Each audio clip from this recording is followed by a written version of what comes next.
English Edge podcast. From the English Clarity Lab. Welcome back to the English Clarity Lab. I am Mary, and as always, I am here to help you decode the mechanics of English so you can communicate with absolute confidence. And I am James, and I am here to be the guy who makes all the embarrassing mistakes so you do not have to. Seriously, I take the hit for you guys. You do, James, and we appreciate it. Today, we are tackling what is probably the single biggest roadblock for intermediate learners. We are talking about the dreaded internal translation machine, that exhausting process where you hear English, translate it to your native language, think of your reply in your native language, translate it back to English, and then finally speak. Oh man, just hearing you describe that gave me a headache. But yeah, that is exactly what it feels like. It is like having a lackey internet connection, but in your brain. Someone says like, "Hey James, how was your weekend?" And my brain just hits this loading screen. I'm standing there staring at them, sweating a little bit, running this whole diplomatic translation process in my head while they just wait for an answer. Exactly. And that lag is what ruins the flow of a conversation. It makes it impossible to think on your feet. When you're constantly translating, you can't think on your feet. You can't react quickly because your brain is doing double the work. It's cognitive overload. Cognitive overload, yeah, that sounds way better than what I call it, which is just straight up brain fog. I get so much brain fog when I try to speak to a native speaker. I know the words, Mary. Like if I took a written test, I would get an A. But the second I have to actually speak, it's just fog. That brain fog is completely natural, James. It happens because your brain is clinging to a safety net. Your native language is safe, it's comfortable. But to reach true fluency, we have to cut out the middleman. Your native language is the middleman taking a cut of your processing speed. We need to link the English word directly to the concept, not to the word in your native language. Cut out the middleman. I like that. But how do we actually do that? Because I feel like I'm just completely stuck in a rut. I've been translating in my head for years. It's an automatic reflex at this point. How do you just turn off a reflex? You do not turn it off overnight. You train a new reflex to replace it. And the very first step, strategy number 1, is visual mapping. Starting today, I want you to stop associating English words with translated words and start associating them with images, feelings, and actions. Okay, wait, give me an example. Like break that down for me. Sure. Think about the word apple. When you were a beginner, you learned the word apple, and your brain immediately linked it to the word for apple in your native language. Right. Apple equals my language's word for apple. Makes sense. But now you need to link the word apple directly to the red, round, crunchy fruit. No translation. When you look at an apple sitting on a table, the English word should pop into your head first. So a great exercise is to walk around your house, point at things, and just name them in English. Don't think of your native language at all. Just look at the object and say the English word. Door, window, shoe. So I'm just walking around my apartment pointing at my sofa and saying, sofa, plant, television. My roommate is going to think I've lost my mind, Mary. Your roommate will be amazed by your rapid fluency later, so they can deal with it.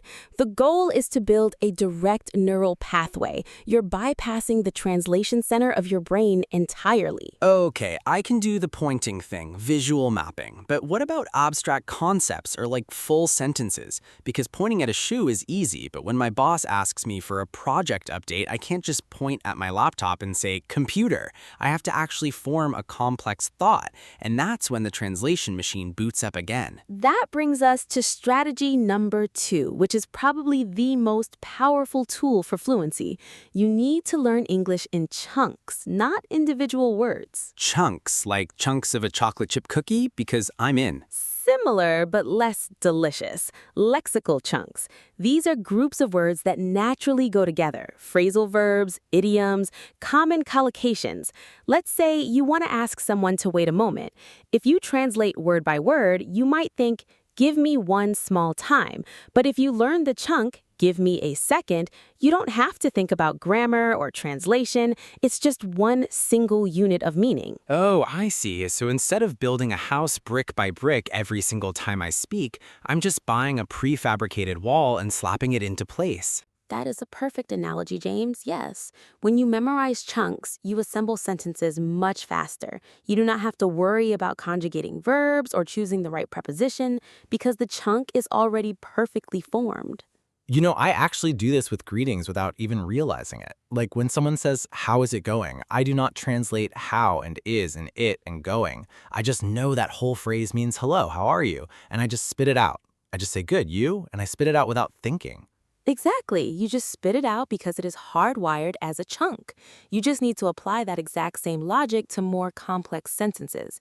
Instead of learning the word decision, learn the chunk make a decision. Instead of learning attention, learn pay attention. Okay, I love this. It takes so much pressure off because half the time I am quiet, it's not because I don't know what to say.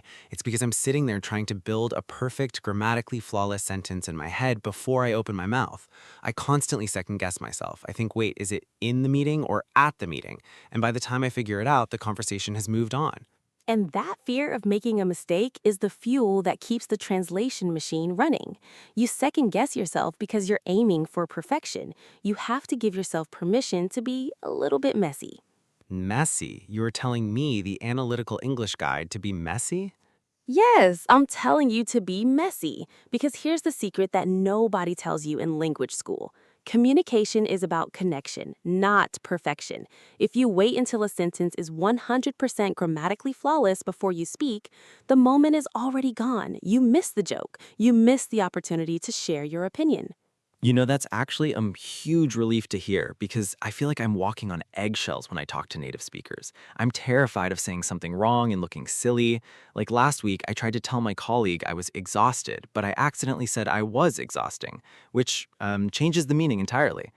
It does, but did your colleague understand what you meant? Well, yeah, he laughed, handed me a cup of coffee, and said, "Long night?" Exactly. He understood the context. The communication was successful, even though the grammar was slightly messy. Native speakers make grammatical errors when they speak too. They start sentences, change their minds halfway through, and stumble over words. It's completely natural. Okay, so I need to stop trying to be a walking textbook, just embrace the mess. I like that. So we have visual mapping, pointing at things and naming them in English. We have lexical chunks, memorizing phrases so I can just spit it out. What's the next strategy to stop translating? Strategy number 3 is my absolute favorite. It is called the inner monologue. Oh, talking to myself. I'm already an expert at that. I have full arguments with myself in the shower. I usually win, by the way. I am glad to hear that, James. But you need to start having those shower arguments in English. The inner monologue strategy is about narrating your life inside your head, but exclusively in English. From the moment you wake up, I want you to describe what you are doing. I am getting out of bed. I am making coffee. The water is hot. I feel a bit tired today. Literally just a running commentary of my boring morning routine? Yes, because what you are doing is forcing your brain to generate English without the pressure of another human being standing there waiting for an answer. You remove the stress, which completely eliminates the brain fog. You are practicing how to think in English in a safe environment. Okay, but what happens when I hit a wall? Let's say I'm narrating my breakfast and I'm making scrambled eggs, but I realize I don't know the English word for whisk. Do I stop the monologue, pull out my phone and look it up, or does that ruin the flow? That is a brilliant question. Do not look it up right away. If you stop to open a dictionary, you're inviting the middleman right back into the process. Instead, you need to practice a skill called circumlocution. Circumlocution? Wow, that sounds like a spell from Harry Potter. It just means talking around a word you don't know. If you don't know the word whisk, how would you describe it using the English words you already know? It's the metal thingy you use to mix the eggs really fast. Perfect. The metal tool used for mixing. If you were talking to a native speaker and said, "Could you hand me that metal tool for mixing the eggs?" they would instantly hand you the whisk. You communicated successfully without knowing the exact word. This trains you to think on your feet. When you train yourself to describe missing words rather than translating them, you become unstoppable in conversation. Wow, that completely shifts my perspective because normally if I forget a word, I just panic and freeze. I second guess myself, the translation machine crashes, and I just stand there staring. But if I give myself permission to just describe the thing, the metal thingy, I keep the conversation moving. Precisely. You keep the momentum. And over time, as you practice visual mapping, as you learn in chunks, and as you narrate your day in English, your brain is going to realize something very important. It's going to realize that English is not just a math problem to be solved. It's a tool that you use to live your life.